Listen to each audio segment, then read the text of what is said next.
Okay, I'm going to fly through this. I saw a post on Facebook, and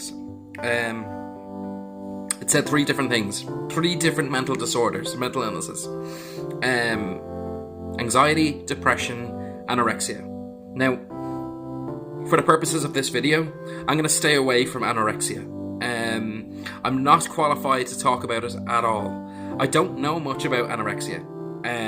I'm not anorexic, obviously.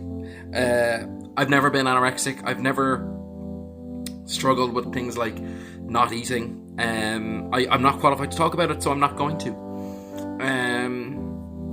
But there's anxiety and depression, and on this Facebook post, it said you can't recover from anxiety just by staying calm.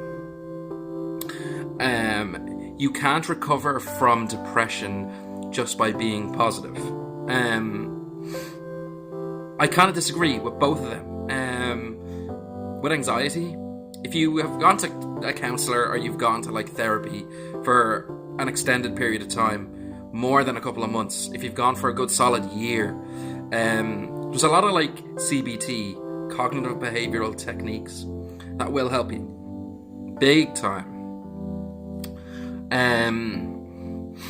Now the only thing that I'm actually like labelled as, according to a doctor and a psychologist, is like generalised anxiety disorder and panic disorder.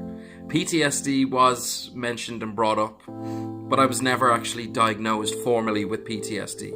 But even still, I'd say I'd carry some of the traits of like post-traumatic stress disorder. Anyway, in cognitive behavioural therapy, you're asked, what are the things that you physically do? What are the things that you think about? And how do you feel when you're having a panic attack or when you feel anxious? With cognitive behavioural therapy, you are asked to challenge your thoughts, challenge your actions, and challenge how you feel. So for me, because I'm on medication, I'm on Zoloft, I would rarely get like a panic attack now, but I would go through periods of anxiety. If I have a heightened state of awareness or a heightened state of anxiety, I have to actually think, what am I doing that's contributing to that? What am I thinking that's contributing to that? How do I feel? So if I'm thinking, oh, I'm going to have a heart attack, I'm going to die, your brain is going to take those messages in, process them, and you will get the physiological result, which is the increased heart rate, the hyperventilating, sweating, nausea, dizziness, lightheadedness, all that. Cognitive behavioural therapy kind of teaches you to do the opposite of what you are used to doing. You can recover from anxiety by staying calm. If you have a panic attack and you pace around the room, or you hyperventilate, do the opposite of what you usually do. Think the opposite way that you usually think. Behave in the opposite manner, basically. It's not that hard, but it is fucking uncomfortable to start with. It is really uncomfortable because you have to not let this anxiety or panic completely take over. You have to rationalize. You have to rationalize with it. What are you thinking? Like, I'm heavily like phobic about vomiting. Really scared about vomiting. I would feel nauseous daily. Now, I think that's down to like the fear of vomiting. What if it does happen? What am I going to do if it happens? I'd rather die than vomit. These are all thoughts that I'm having that are not fucking helpful. I'm doing the opposite of thinking rationally and staying calm. If I am calm, and I'm thinking rationally, I can't have a panic response. The panic response is very primordial. It's very prehistoric. The only thing is with anxiety sufferers, it all gets kind of mixed up. And that panic response that's set in place for real life or death situations gets confused, and your body literally feels it all the time, or in stages throughout the day. You've basically tricked your brain into being anxious.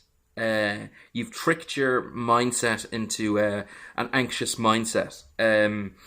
You were literally a straight line once, straight line. Something happened in your life. A trauma, a death in the family, suicide, drugs, anything like that. Something happened and you took a dip down. And that's where you remain now. You remain there because you are feeding and feeding and feeding yourself things that are the opposite of what people do when they are calm. You can recover from anxiety by staying calm. That's one of the things about cognitive behavioral therapy. Depression. You can recover it from thinking positive. That's the message that this Facebook post. You can't recover from depression by thinking positive. Depression is a little harder than anxiety. Now,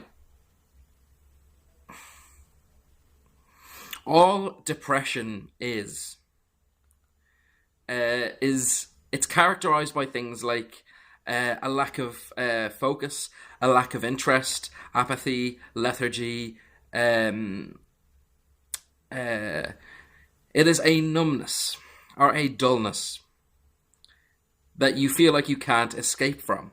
That you feel like you are trapped inside your own body, and your body is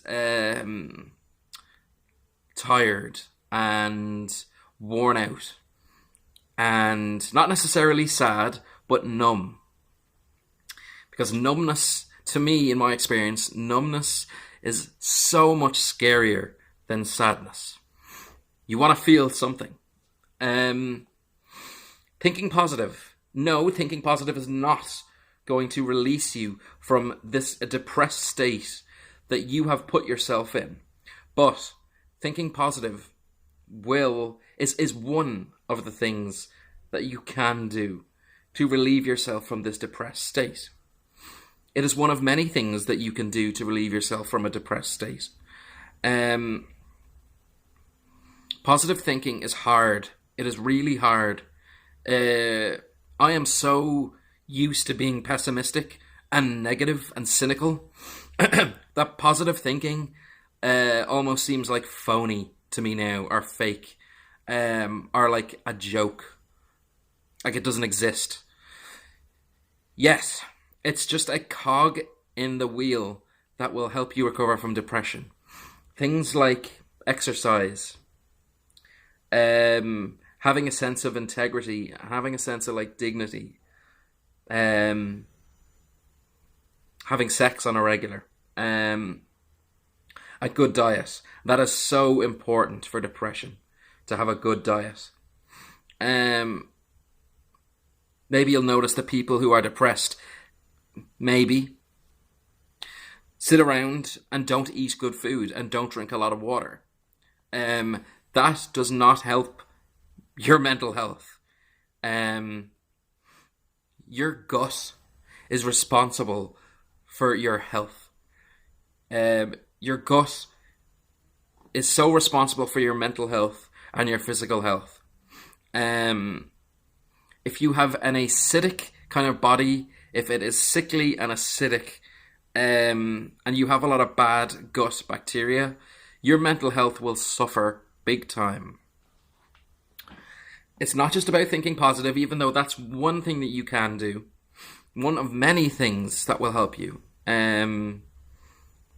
It almost is along the lines of like gratitude. It's the same to me as gratitude. It has been shown that if at the end of the day you write down 10 things or even 5 things that you're grateful for, that happened to you that day. Uh, it could be anything. It could be literally anything that made you feel even that much happier. You write those things down and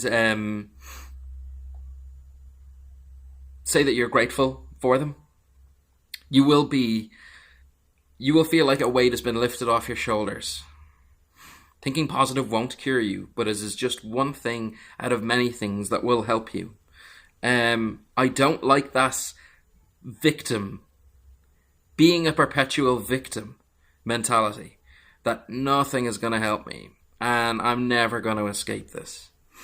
And woe is me and the world is shit and I'm going to suffer forever. You know what? Of course you're going to suffer forever. If you tell yourself you're going to suffer forever. Life is not easy. And I know certain things in life really fucking hurt. They really hurt. But you have to go through them. You have to go through them. You've got to suck it up. That is life. That is life. Life is very much, for human beings, balanced out between like good and bad, or like calm, aggressive, yin yang. I sometimes find that people who are depressed take their own lives too soon. For me, there's a confident time and then there's a not so confident time. There's a time where you feel really good and you're ecstatic, and then maybe weeks later you're brought down. You wake up and you're almost like you're brought down. Something feels heavy on you.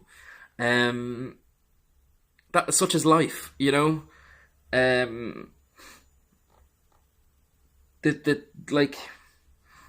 don't like telling people that there's nothing that they can do that will help them.